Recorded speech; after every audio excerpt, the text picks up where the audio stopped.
どうも皆さん、カイトです。教会を舞台にした少女の物語レイゾンデイトをご存知でしょうか。こちらは C3 ゲームズ様の5作品目になり、2021年8月27日に無料ゲーム配信フリームで配信され、2022年4月28日に Steam にて完全版がリリースされました。早速全回収して全て埋めたんですけど、めちゃくちゃ考えさせられるサイコロジカルホラーでしたね。全員が怪しく見える不安の中、着々と人が減っていく様子はめちゃくちゃゾクゾクしました。今回はレイゾンデイトというおすすめ作品のジャンル、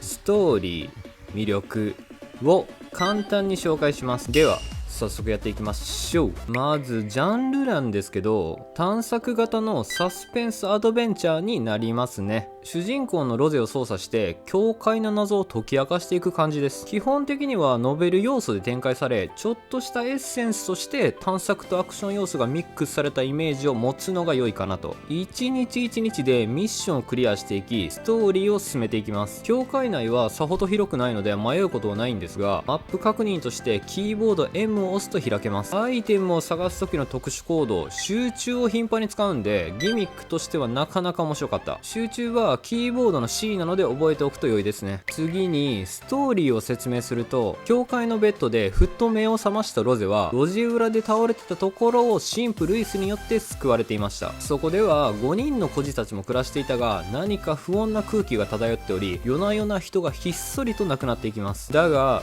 亡くなっている子供たちはなぜか部位が一部欠損していてやばいっていうお話。そしてこのゲームの魅力になるんですけど、1、誰が味方かわからないサイコロジカルホラー。冒頭で言ったと思うんですけど、可愛い絵柄とら裏腹なサイコロジカルホラーなのがこの作品。ちなみにサイコロジカルホラーっていうのは、精神的、感情的および心理的状態に起因する恐怖でプレイヤーを驚かすって感じです。まさにこのゲームがその通り。初っ端の猟奇的事件が起こってからロゼが関わる全員の言動がおかしいのはもちろんのこと、異常に優しい神父から胸がひたすら気になる女医、正義感あふれる高青年からの初見ではエルフに見えるフード野郎などを堪能できる感じ。いろいろな謎が交差していき、駆け足のようにストーリーの真相が垣間見れるのは面白い。2、丁寧に作られた探索パート。ノベルパートは文句のつけようがないぐらいよくできてるんですけど、探索パートも非常に丁寧。部屋に入るたびに周りを探索してクリックするんですけど、ほぼ全部に触れます。熱盛みたいですね。ホラーパズルしたことある人はアイテムが見つからなくて積むってパターンあるんですけど、このゲームはほぼ皆無です。重要な場所に近づくとざわざわっと怪獣のようにブルってきて、集中を使うことで赤文字表記で教えてくれる親切設計です。これが誰でもクリアできる。メニュー画面でも行き先の表示をされているので、ほんまにストーリーを楽しんでと感じ取られますね。3、多彩なマルチエンド方式が熱い。公式にも記入されているんですけど、1周目のクリア時間としては2時間でいけます。でもエンドが色々あるマルチエンド方式なんですよね。1周目クリアした時点で新たに違う視点のキャラクターで操作できて、本編以外でのコードをプレイできるという感じですね。これがね、色々と点と点をつなげていきます。抽象的にしか語られてない他のキャラクターたちの不穏な動きが追体験できるイメージを持つのが良いかなと。ここはプレイしてぜひ確かめてほしい。4、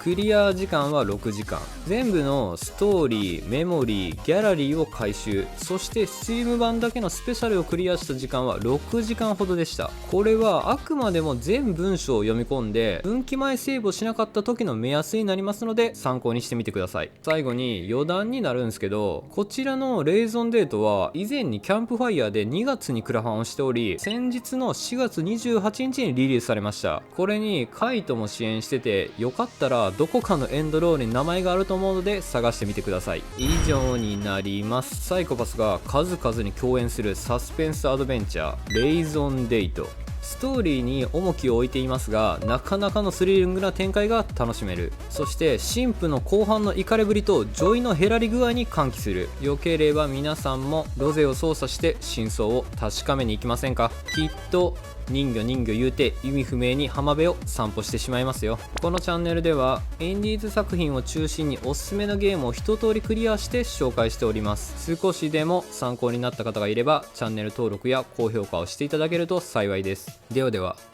またの機会に。カイトでした。